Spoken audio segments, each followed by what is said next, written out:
আসসালামু আলাইকুম, শুভ সকাল। কেমন আছেন সবাই? আশা করি সবাই ভালো আছেন, সুস্থ আছেন। আলহামদুলিল্লাহ আমরা ভালো আছি, সুস্থ আছি। আর এদিকে হিউজ পরিমাণ কুয়াশা পড়ে গেছে সকাল সকাল। কুয়াশার চাদরে ঢেকে গেছে চারদিক। সকালের এত সুন্দর কুয়াশা দেখে মনে আর মানে না যে না আপনাদের সাথে একটু শেয়ার করি, দেখো আপনাদেরও ভালো লাগবে। আর আমি হাঁটতেছি, আমার তো সেই রকম ফিলিংস আসতেছে, অনেক ভালো লাগতেছে সকালবেলার এই প্রকৃতি দেখে। সকালবেলা যে লেভেলের কুয়াশা দেখেন, কি লেভেলের কুয়াশা পড়ছে, অনেক ভালো লাগতেছে এই কুয়াশা দেখে। রাইয়ান আমার কোলে আছে অবশ্য, রাইয়ানকে নিয়ে একটু বের হয়েছি। সঙ্গে আমার এক মামাও আছে, মামাকে নিয়ে বের হয়েছি অবশ্য।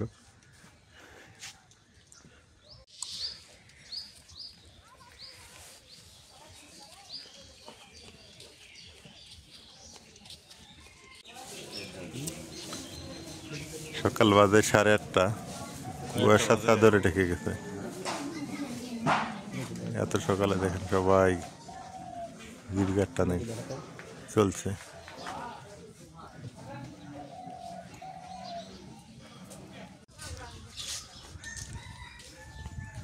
সকালবেলা উঠে আমাদের ডিউটি দেখলাম, ওই যে একটা বাচ্চা নিয়ে ঘুরতেছে, আমিও নিছি। এগুলো আমাদের সকালের ডিউটি। আর এই যে কুয়াশা দেখা,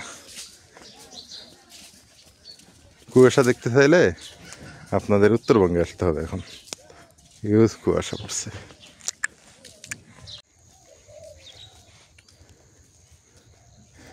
ঘুঘু ডাকার সকালে কুয়াশার চাদর মুড়ি দিয়ে দেখেন মানুষ চলছে তার গন্তব্যস্থানে।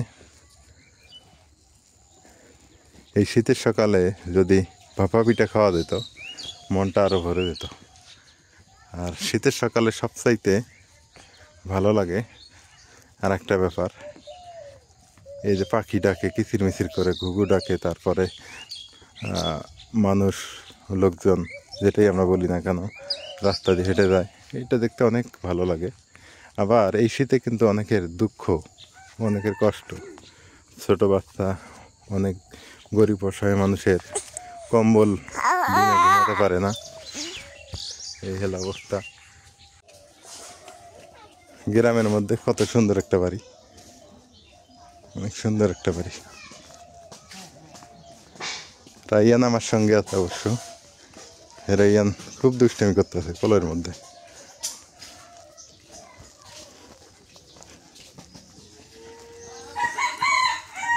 এই যে এই মানুষগুলো খুবই কষ্ট শীতের দিনে বিশেষ করে।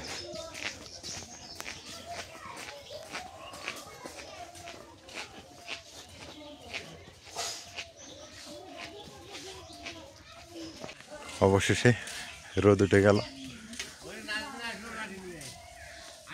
রাইয়ানকে কোলে নিয়ে কোথাও গেলে ও মনে করেন দাঁড়ায় থাকতে দেয় না, স্থির থাকতে দেয় না, এমন এক অবস্থা। লাফালাফি ঝাপাঝাপি, ছোট মানুষ তো আনন্দ মানে খেলা করে কোলের মধ্যে।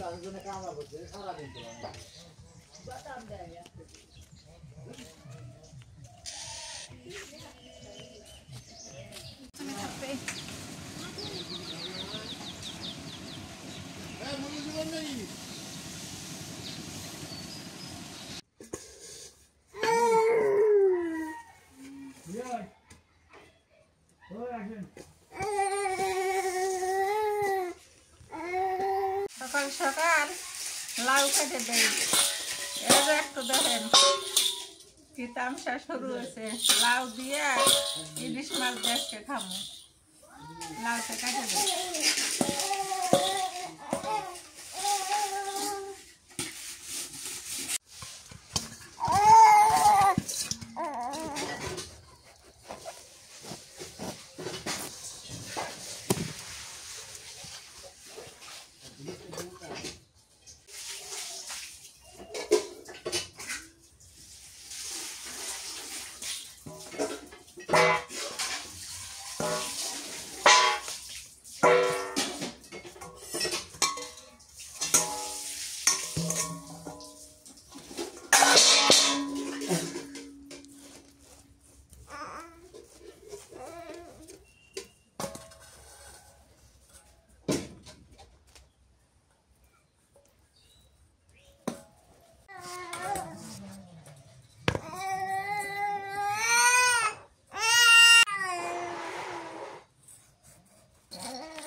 আজকে বাড়িতে সবচাইতে বড় ইলিশ মাছ রান্না করা হবে।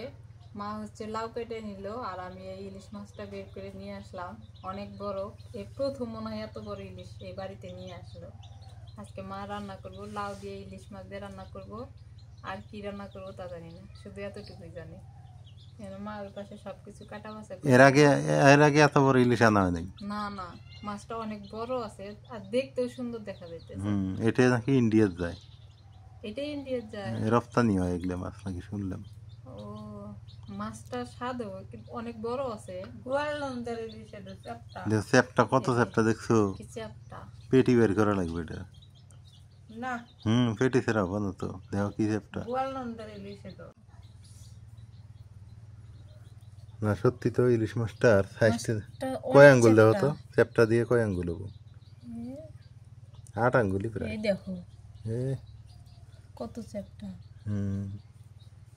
আর এই পাশে তো অনেকদিন পর ইলিশ মাছ নিয়ে আসলাম বাড়িতে, না অনেকদিন পর। মাছটা স্বাদ ওই যে লাল লাল আছে তো, আবার মানে মাছটা তাজা ছিল।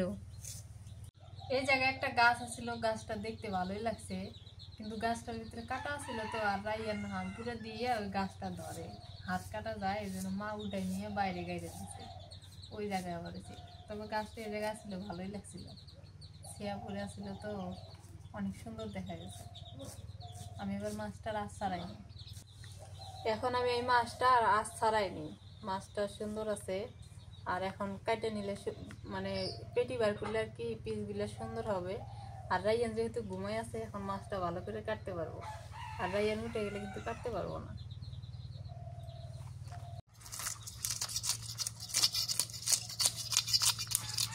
পুরোটাই কাটবো মাছ।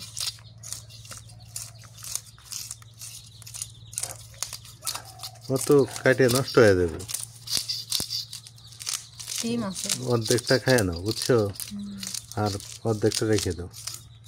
তাহলে এই লেজের এই থেকে এইটুকু রেখে দেই, হ্যাঁ আর মাথা এইটুকু রান্না করুক। হ্যাঁ ওইটি করো, পরে লেজটা একসঙ্গে ভর্তা করে খেলে মজা লাগবে।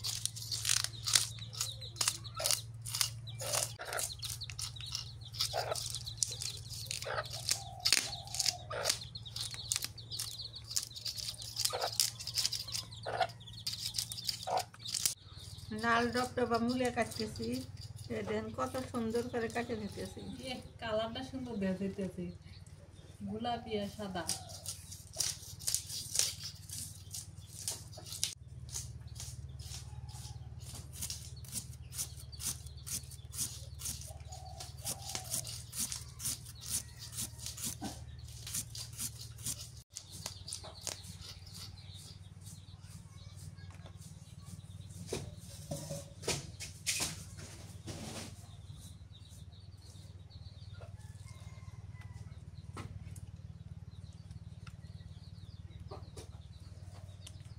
মাছটা আজ ছাড়াই নিলাম, এবার এই কাটাগুলো কেটে নেই, নিয়ে তারপরে হচ্ছে মাছটা পিস করি। এখন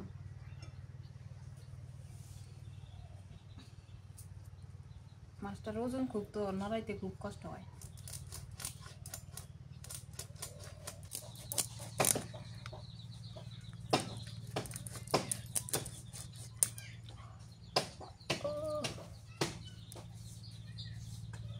একদিন মাছ কেটে দিয়েছো নাঙ্গরে, তুমি একদিন আঙের মাছ কেটে দিয়ে একটু। হ্যাঁ মাছ কেটে দিলে তো আমরা তোমার ভাত মরে দেবো। পাতুরি বানাবো নাওয়ের পাতা দিয়ে, নাওয়ের পাতা ছিঁড়ে নেই।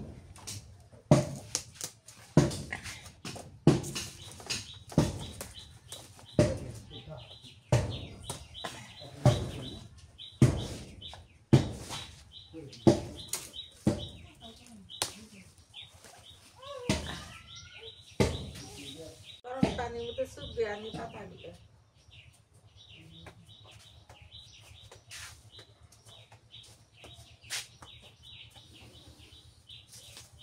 পাতুরির জন্য 4টা পিস নিছি, সুন্দর করে মেখে নেই, পেঁয়াজ বাটা দিলাম, রসুন বাটা,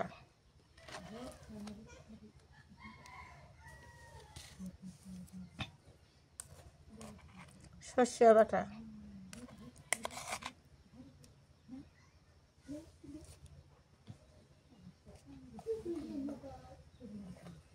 হলুদের গুঁড়া,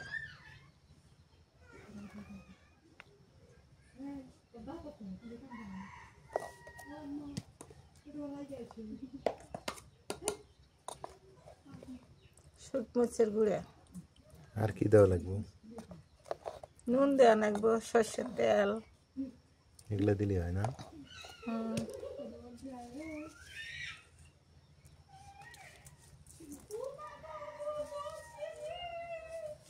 লবণ।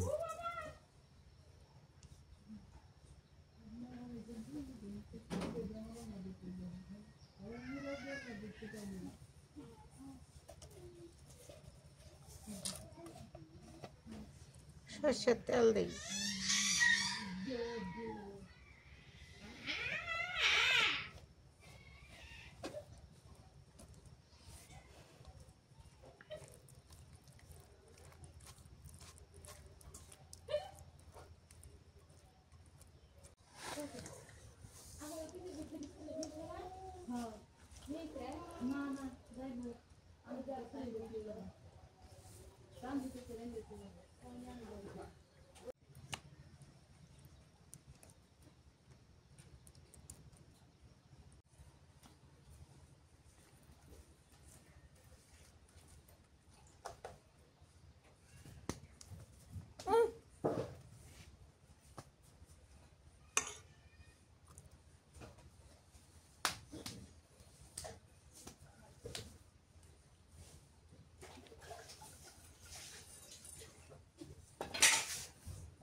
ওতেই খারাপ হলো।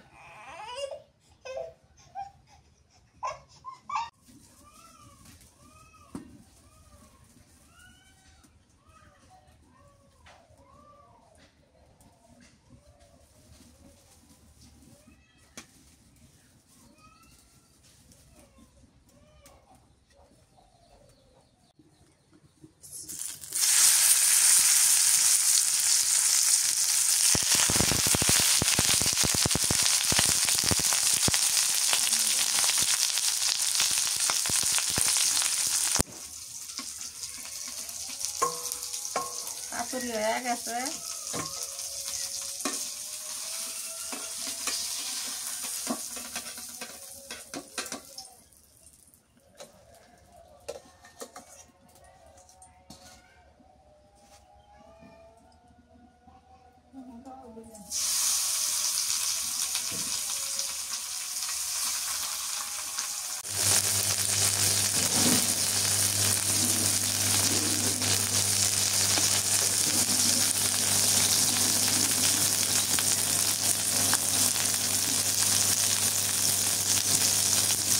বাইরে দুটো হয়ে গেছে।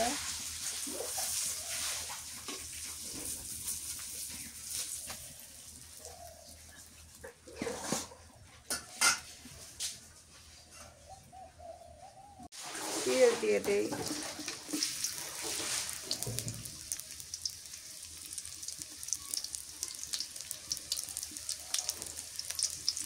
কাঁচা মরিচ,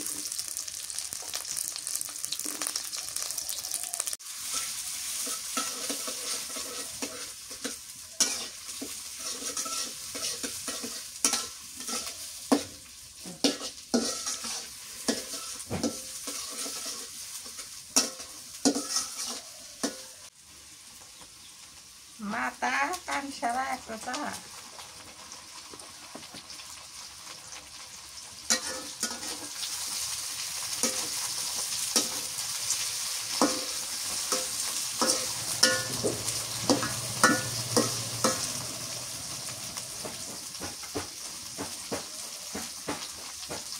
নুন দিয়ে দিই,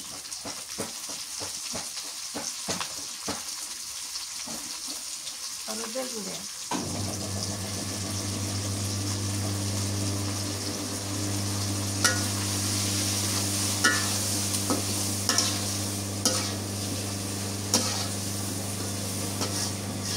দিয়ে দিই।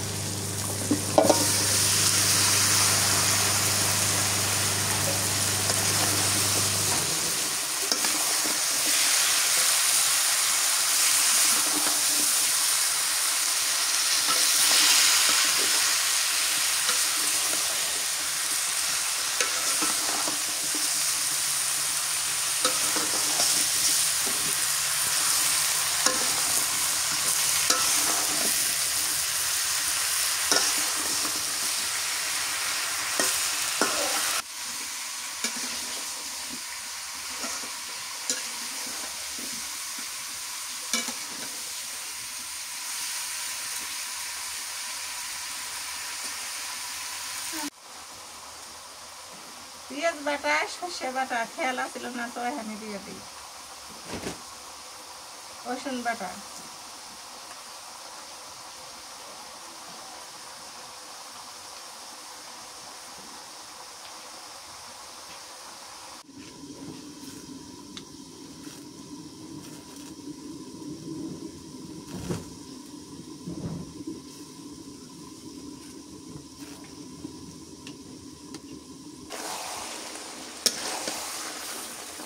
জলের পানি দিই।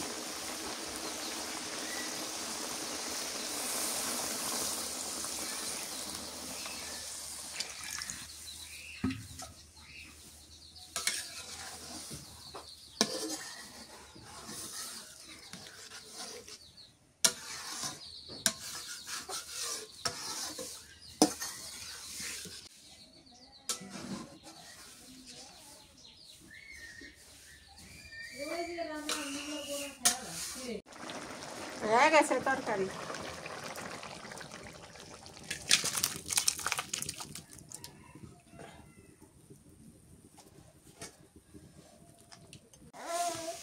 আজকের ইলিশ কি পাতুরি,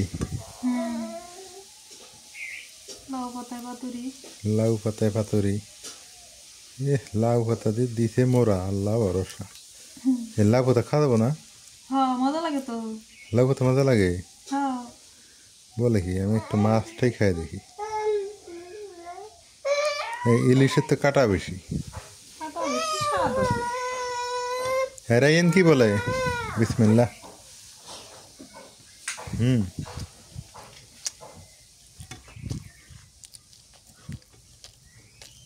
সত্যি তো মাছটা তো অনেক মজা।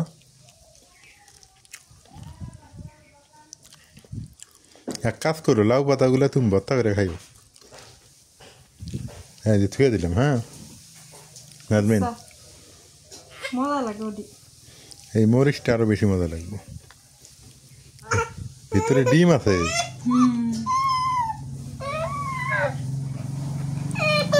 দাও রায়নে খাওয়াই দাও, কান্না করতেছে, খিদে লাগছে, ওর খিদে লাগছে।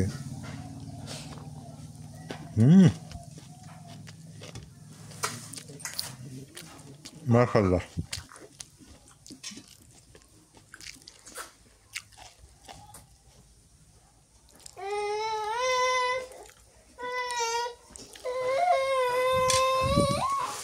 এর আগে কি লাউ দিয়ে ইলিশ খাওয়া হয়েছিল কোন দিন? মনে নাই, মনে হয় খাইনি। খাইলে মনে থাকলো না।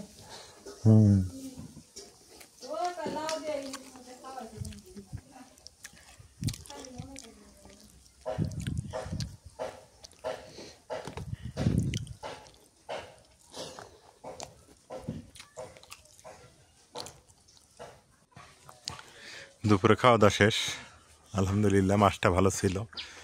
আর এই যে গাছটা দেখতেছেন, এই গাছটা কেটে ফেললো আজকে।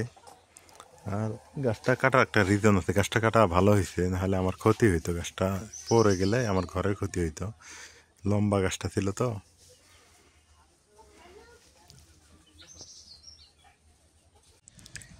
হাঁটতে হাঁটতে নদীর পাড়ে চলে আসলাম।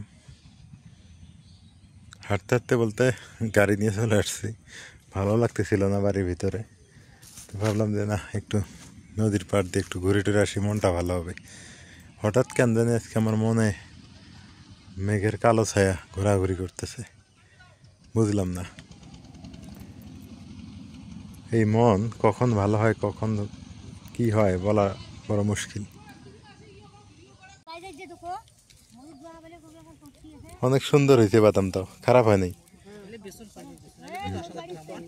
10,000 টাকা মন। দেখ এই নদীর চরে যে বাদাম হবার লাগছে এটাও কিন্তু ভাগ্য, আগত তো হয় নাই, কিছুই হয়নি। এটাই কপাল।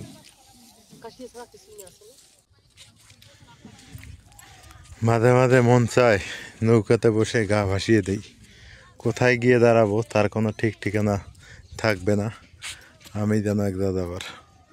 আসলে জীবন মানে কি জানেন, কত সময় সুখ, কখনো শান্তি, কখনো হতাশা, কখনো দুর্দশা, এই তো জীবন, আর জীবনের গতি তাই।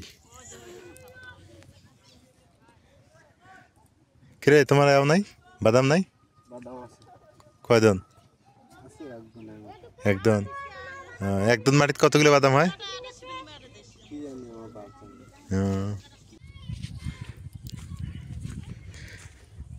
মন যতই খারাপ হোক নদীর পাড়ে আসলে মনটা ভালো হয়ে যায়, ফ্রেশ হয়ে যায়। আর যে কোনো কাজ একঘেয়েমি ভালো লাগে না, বাড়িতে বসে থাকতে থাকতে বোরিং লাগে আমাকে, তো মাঝে মাঝে চিন্তা করি যে একটু বাইরে ট্যুর দেব, কিন্তু আসলে সময় সুযোগ আর ইকোনমিক্যাল প্রবলেম বা অর্থনৈতিক প্রবলেম এইসব মিলে হয়ে ওঠে না। তো ভাবলাম যে না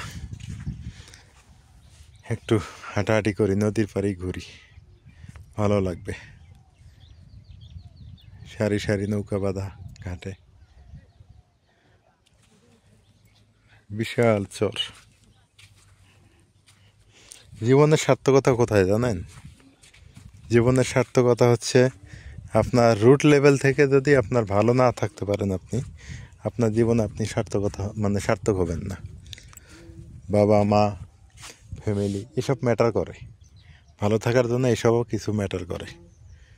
আপনি যতই অর্থবিত্ত হন, টাকাওয়ালা হন, কিন্তু পরিবেশগত দিক থেকেও আপনাকে স্টেবল হতে হবে, আদারওয়াইজ আপনি ভালো থাকতে পারবেন না। আমার কথাগুলো হয়তো আপনাদের কাছে একটু কঠিন কঠিন মনে হয়, আমি বলে বুঝাতে পারবো না, আপনারা বুঝে নিয়েন। এগুলো হলো ঝর্ণা, এইখানে মাছ এসে রাতের বেলা ঢোকে, তখন ট্যাপরাই বলি আমরা, সেগুলো বসালে এই বরেলি বাচ্চাগুলো, বরেলি মাছের পোনা বাচ্চাগুলো ওগুলো ধরা পড়ে। বড় বরেলিগুলো ধরা পড়ে না, কিন্তু পোনাগুলো উপরে উঠে আসে রাতের বেলা।